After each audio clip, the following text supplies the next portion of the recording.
Welcome to Blizzard Fire. We hope this video helps fire up your solution. In this video, I will explain how to sign PDF documents. Signing PDFs electronically is a common and essential task in today's digital world. We'll explore two primary methods, using built-in digital signature tools and incorporating a handwritten signature. These techniques will help you efficiently manage your documents, saving you valuable time and resources. Let's dive into the practical steps to get your documents signed quickly and securely.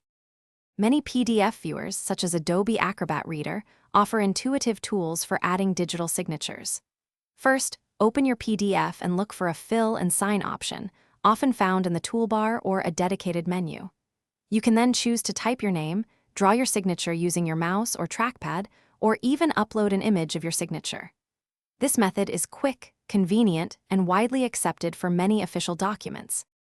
For a more personal touch, you can add a handwritten signature. Begin by signing your name clearly on a clean, blank piece of white paper. Next, use a scanner or a high-resolution camera on your phone to capture an image of your signature. Once you have the image, import it into your PDF editing software. You can then easily resize and position it precisely where it needs to be on your document, ensuring a professional appearance. When signing PDFs, it's always a good practice to save an original, unsigned copy before making any changes. Ensure your signature, whether digital or image-based, is clear and easily verifiable.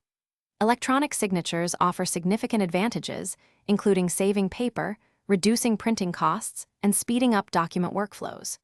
Many secure platforms provide legally binding e-signature solutions, giving you peace of mind for important agreements. Thank you for watching. Thanks for watching. If you found this helpful, don't forget to like and subscribe.